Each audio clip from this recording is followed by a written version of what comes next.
ምናምን ይባላል። እኔ የተከፈለኝ 4 ሚሊዮን ብር ከ4 ሚሊዮኑ ስንት ይቀራል የሚለው ውስጥ እንግባ እንዴ ነው ይበቃል። እሺ 4 ሚሊዮን ብር ከተው ግን እኮ በጣም ጥሩ ነው እኮ ቴዎድሮስ። 14ቱም ደስ ብሎኝ ነበር። እውነት ለመናገር ማዛ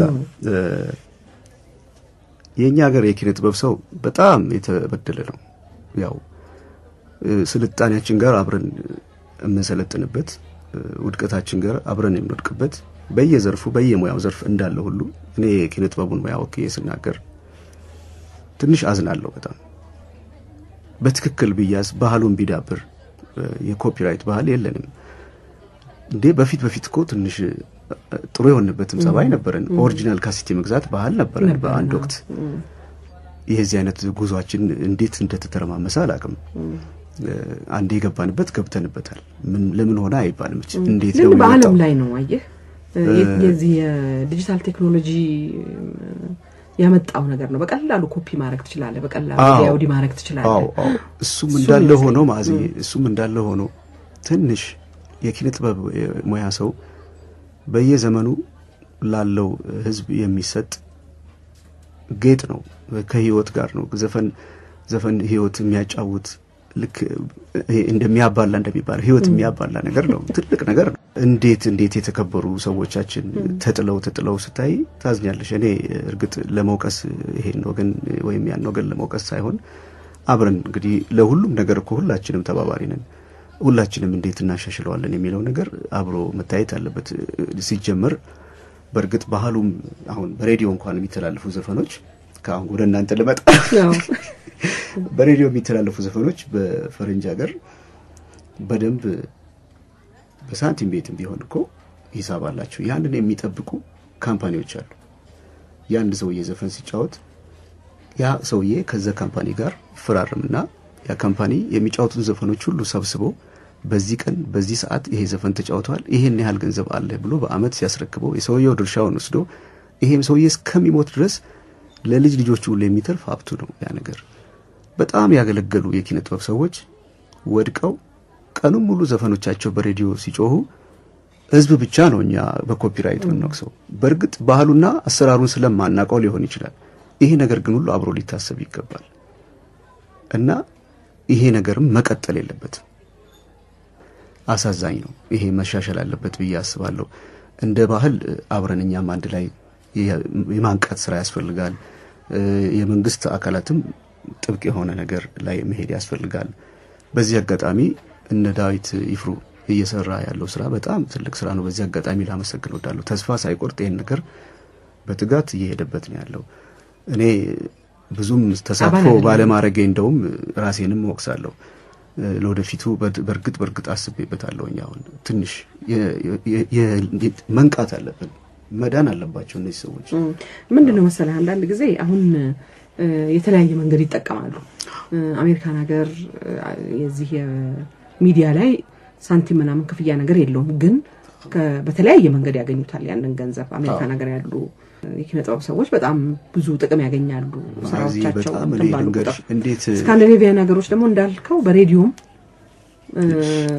ሳንቲም እስከ መልቀም ድረስ ይደርሳሉ የነዚህኛዎቹ ከቁጥራቸው የህዝብ ቁጥርም ሰፊ ስለሆነ ብዙ ገንዘብ ስለሚያገኙ ነው የነዛኛዎቹ ደግሞ ቁጥራቸውም ማርኬት ውስጥ ገብተው መፎካከር ስለማይችሉ ከሌሎቹ ጋራ በዚህ መንገድ የሚያግዙበት ሁኔታ አለ ጥሩ ነው እኮ በጣም እኮ የሚያሳዝን ነገር ነው በትልቅ ግን እናንተም ራሳችሁ አብራችሁ አንተም አሁን እኔ የመጀመሪያ ዓላማ እሱ ነው አሁን እግዚአብሔር ይርዳኝ አስቤያለሁ በደንብ ከቤት ነው መጽዳት የሚጀምረው ነገር አቋረጥኩ አንድ ነገር ተናገር ብለህ እሺ ሬዲዮን ነካሽ እኔ በጣም በትልቅ ኮከብ እንደ ኮከብ የሚያበሩ አርቲስቶቻችን እንደዛ በዶጅ ነው በኦፔል መኪና ትንሸራሸሩ ፌስታል ይዘው መንገድ ላይ ሳያቸው ሰውነቴ ነው የሚረበሸው እንዴ የወገን ውድቀት አብሮ ሊያሳስበን ካልተገባ አገር መውደድ የቱ ጋር ነው ያለው አገር ሁሉ እነዚህ ሰዎች ላይ ታትሟል እኮ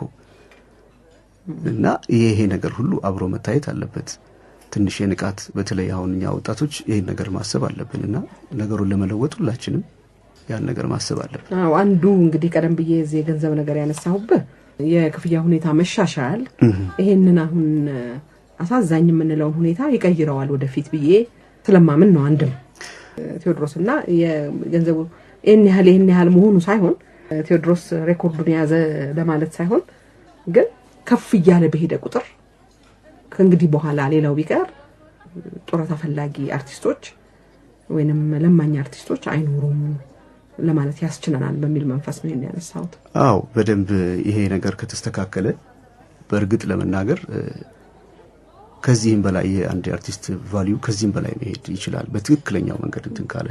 በዛ ስራ ውስጥም ያሉ ሰዎች እየጠፉ ነው የመጡት። ምክንያቱም ነገሩ እየተበላሸ ሲሄድ ሁሉም ሰው መስኩን ይቀይራል እና አደገ የሚባልበት ደረጃም ላይ ነው ብዬ አላምንም እኔ።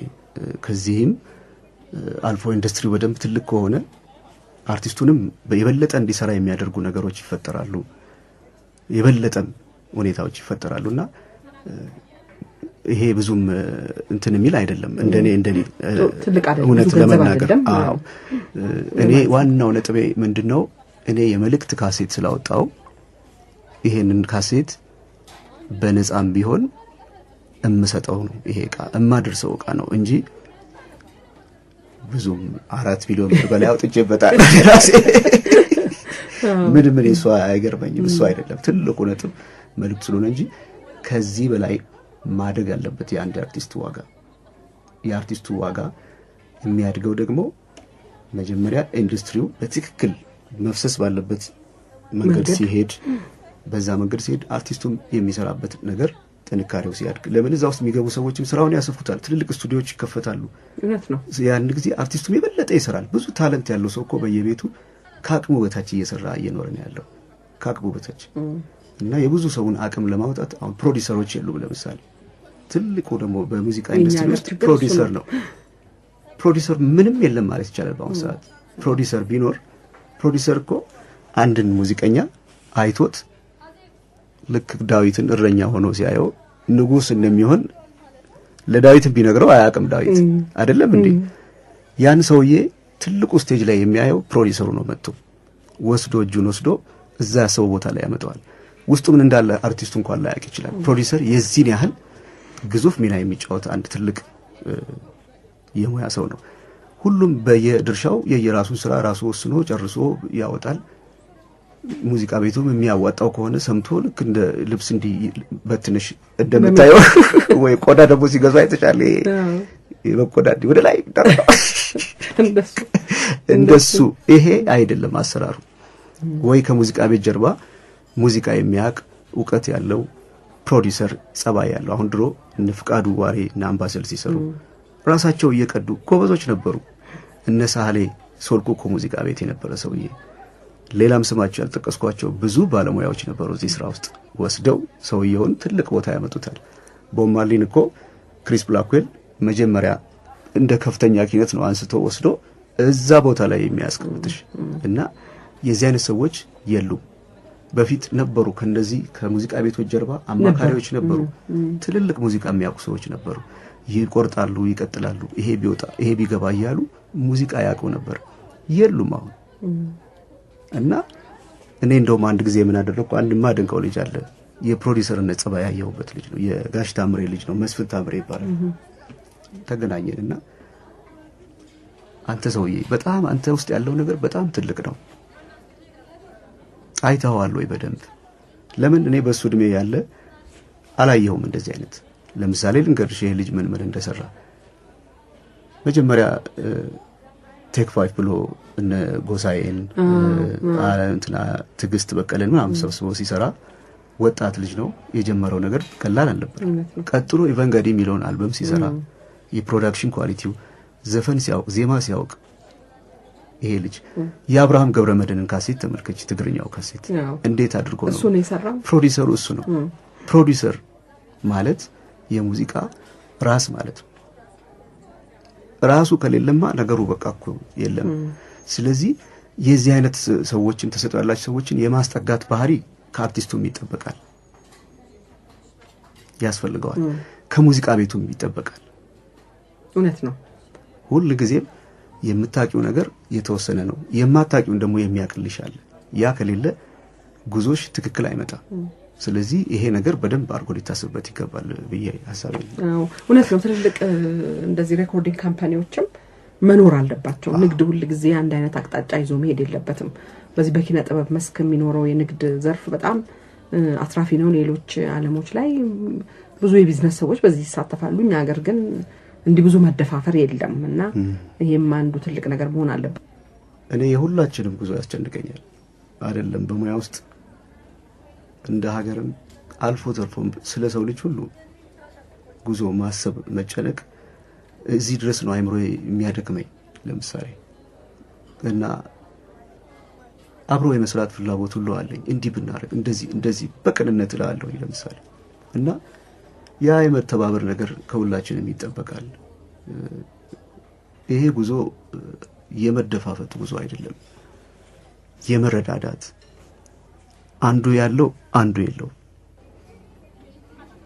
የሌለውን ካለው ይወስዳል ያለውን ደግሞ ለሌለው ይጨምራል አንዱ ሰው እንዲህ ያደረጉ ይሄ ጉዞ የትውልድ ጉዞ ነው እኮ ሌላ ምንም ነገር እዚህ መሬት ላይ ዓለም ከተፈጠረ ጀምሮ አዲስ ነገር የለም ከሰማይ በታች እንደተባለው የምንኖራት ጊዜ በጣም በቅንፍ ውስጥ የተቀመጠች ከዘላለማዊ ህይወት ላይ የተቀነሰች ትንሽ ጊዜ ናት።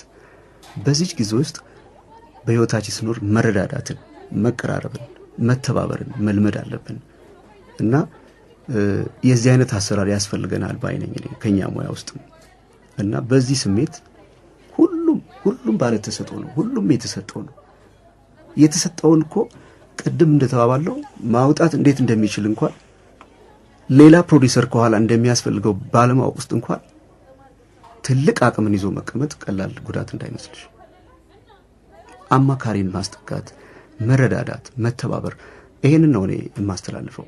በጣም የሚያስደንቅ ድምጽ የሚያስደንቅ ችሎታ ያላቸው ብዙ ልጆች አሉ። ለብቻሽ ግን መሄድ ከባድ ነው።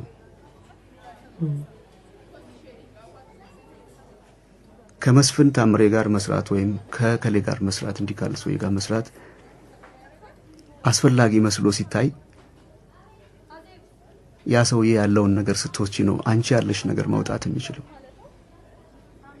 እኔ ይሄን ለጓደኞቼ እመክራለሁኝ በትክክል እና ይሄ ያስፈልጋል መተባበር መረዳዳት አብረን መስራት መረዳዳት ይሄ ነው የምትለው ሁሉም እንደዛ መሆን አለበት። ከዚህ በኋላ መነጋገር ያስፈልጋል ቴዲ ይበቃል። ስለዚህ በዚሁ እንደመደማለን የዛሬውን የካፌ ጭውውታችንን ሌላ ጊዜ አርዕስት ሰጥህና በዛ እንነጋገራለን። ምናልባት ከሙዚቃ ስራ ጋር የተያያዘ ሊሆን ይችላል። መሰናበቻ ምን እንጋብዛቸው ቴዎድሮስ? መሰናበቻ ምን እናድርግ? አንቺ እስቲ ደስ ያለሽ ነው። አንቺ የወደድሽው አድርጊ። እሺ አድማጮቻችን ቴዎድሮስ ካሳሁንን በጣም አመሰግናለሁኝ። እናንተንም እንደዚሁ አመሰግናችኋለሁ። መልካም ፋሲካ። እግዚአብሔር ይስጥልኝ። እኔም በጣም አመሰግናለሁ።